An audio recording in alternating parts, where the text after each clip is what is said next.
Hello, everybody. Welcome back. All right, so we're going to continue on with another topic here. And I'm going to talk about this in a couple of short lectures. And this first topic I want to kind of continue on with is the story of the rise of absolutism in France. And so for those of you watching the lectures, of course, the last lecture I was talking about was the rise of constitutional monarchy in England and what we mean by that and how, the monarchs were strong, but at the end of the day, there was something that checked their power, and that was, of course, the Bill of Rights of 1688 that limited the powers of the kings in France, and we got to the story of William and Mary, and there were all those important names you should know and how all that developed and the characteristics of constitutional monarchy. But there's another form of monarchy that's developing around the same time, and this is the absolutism form. And so I want to kind of do this in a couple parts. I want to first of all talk about the events that led to the rise of absolutism in France, and then I want to describe to you the way absolute rulers ruled in France, specifically with one monarch, Louis XIV. And it's just absolutely stunning the way this man ruled. It's quite an amazing story. So we'll do this in a couple parts, I think. All right. So let's go to our keywords. And so again, for the course that, of course, that you're covering, the key objective is just like with constitutional monarchy. How does it develop and what are the characteristics? All right, so make sure that's clear before we move on. So let's go to our first set of keywords here.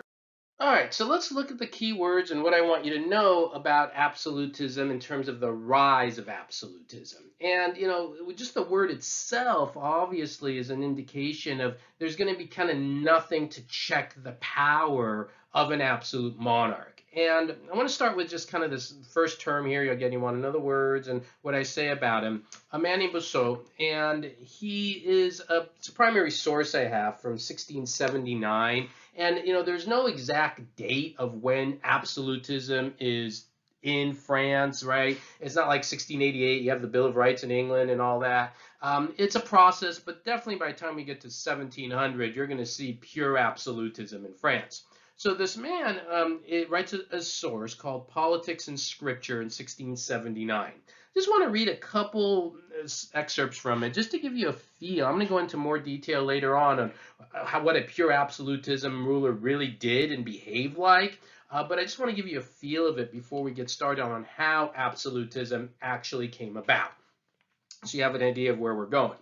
So this is what he says. He says, one of the things he says in absolutism is that there's no higher judgment than that of the king. Okay? Another point he says, from this we conclude that he who refuses obedience to the king is not to be referred to another judgment, but condemned to death without appeal as an enemy of public peace and human society. And this is my favorite part. He says, kings are not above the law, but they are not liable to the penalties of the law. Right? It's good to be king. And so you're getting a feel of where we're going with this. There's going to be like nothing that checks their power. So how does that happen? And there's going to be a few people you need to know about. And in this lecture, I'm kind of focusing more on how it happens. And then in the next lecture, I'm going to give you an example of a pure absolute ruler, the purest one I think you can look at in French history. And I'm going to start with a man named Henry IV, right? And so Henry IV, he becomes the king of France in 1593. From this dynasty known as the Bourbon dynasty. You definitely want to know that. And this is where, students sometimes are going to kill me for this, but don't shoot the messenger. It's not going to be enough just on a test or exam or a quiz or whatever to just say Henry IV. There's a Henry IV, King of France, Henry IV, King of England, Henry IV, Holy Roman Emperor. There's a lot of Henry IV. So you always have to be, if you're writing an ID or if it comes up on a quiz, you want to make sure you're clear, you have the right Roman numeral, right? Excuse me, Henry IV. And what happens during the reign of Henry IV is right before Henry IV comes into power, or not right before, there had been conflicts around Europe through what is called the Protestant Reformation. I don't cover the Protestant Reformation in History 111. I cover it in History 110. If anybody wants to go into the YouTube channels and you can look up my History 110 playlist and find that, you're welcome to. I don't test so much History 111 students on it. But what you do need to know is the Protestant Reformation was an event in the 1500s into 1600s where Europe, which was dominated by Catholicism, people break away from the Catholic Church. and you get different reform movements, whether it's the Church of England, the Anglican Church, Calvinism, and so forth. And so the Protestants, the people who left the Catholic Church in France, are known as Huguenots. And that's an important term. You obviously always want to know these terms and what they mean. Don't just write down the words, write down what I say about them. And these Huguenots and the Catholics were fighting. And there were a lot of Huguenots who were being persecuted in France, and it was not pretty. And Henry IV, when he becomes the King of France, and again, the whole purpose of talking about this is to show you how absolutism is going to develop in France. So kind of keep that in your mind as we're talking about this. Henry IV issues an edict called the Edict of Nantes. You definitely want to know that. And what is an edict? You know, I always like to explain the basics. An edict is just a decree. I decree this, right?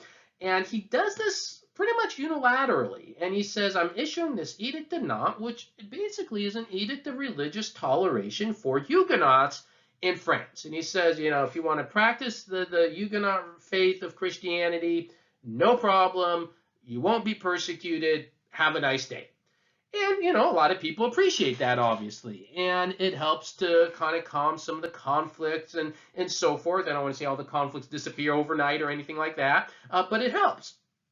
And, you know, there are people who have argued that this, and, you know, a lot of stuff when you cover this material, there are different interpretations and stuff, but there are people who have argued that this helped raise his family, helped bring power to the Bourbon family, and kind of made him and his family line more popular.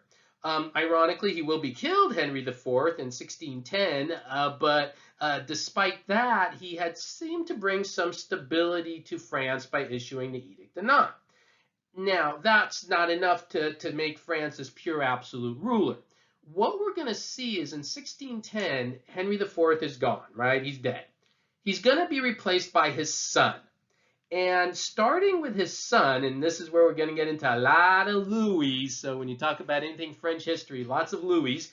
This is going to be the first of several you're going to need to know. And so this guy named Louis XIII and his advisor named Richelieu, they are going to also play a fairly significant role in being, sometimes they say, the architects of absolutism in France. And so we need to talk about this, but it's very interesting when I show you this next slide. When we talk about Louis XIII, he's fairly young when he becomes the monarch. How young? Well, let's take a look. This young, all right? He's only 9 years old, I believe, when he becomes monarch. And so you saw the dates in the previous slide of when he ruled, but obviously he's a child. And so he's going to need an advisor. And his advisor really is the key person. And then this is the deal. His advisor is going to work with him. They're going to, you know, stay together. In fact, his advisor, a man named Richelieu, and Louis XIII, you know, I believe, die within 1 year of each other. Richelieu dies and Louis XIII dies later. And so the key person is sometimes not Louis XIII, but in fact his advisor, Cardinal Richelieu, who played a big role in what I call centralizing power in the hands of the monarchy, the family. And he does this in a couple different ways. So I'm going to kind of go to my next slide, show you a picture of Richelieu, and then talk about what exactly is happening during this time period, again, between about 1610 and 1643. And again, as always, you don't need to memorize the dates. That helps to even centralize more power in the hands of this family line. So there's Richelieu, and a couple things, a few examples of what Richelieu is going to do that I want you to know. One of the things that we're going to see with Richelieu is, remember the Edict of Nantes. That thing's still around. But Richelieu really didn't like the Huguenots, and there's a lot more detail on this that I'm going to give you. You could, you know, actually go and find a lot of sources and the conflicts he had with the Huguenots and so forth. There were cities that he kind of blockaded and so forth where Huguenots lived. But the key thing is he basically took away the power of the Huguenots, but still let them practice their religion. And one of the things that he ended up doing, and this is very interesting, is taking away their weapons, not allowing them to arm themselves. And so, you know, that's just historically a pretty, you know, big red flag. It's like, all right, you don't have your weapons to defend yourself. because we're going to talk about the Huguenots again later, and it isn't going to get much better later on for them during our stories of what's going on in the rise of absolutism in France. So that's one thing, just taking away power from other groups in France. He doesn't, one of the other issues that we sometimes see is a lot of nobles had their own little militias in France, and he started to kind of crack down on that a bit. There are, of course, a lot of reports that he had spies in France, keeping an eye on everyone in France, making sure people are loyal to them, ensuring the money is collected directly to the monarchy, and there aren't like the money's not going elsewhere into other people. So centralizing power in the sense of making sure all the money is going to the crown, that only the crown has control of weaponry, taking away the power of the Huguenots to fight. And all of these things are kind of setting the table up so when Louis XIII does die in 1643, his successor is not going to have many barriers left to rule as an absolute monarch.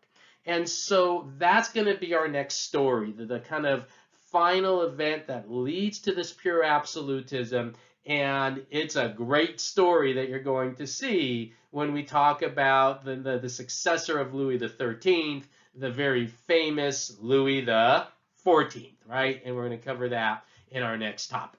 All right, hope all that's clear, and we'll continue on. All right, everyone, hope everyone's doing well. Thank you.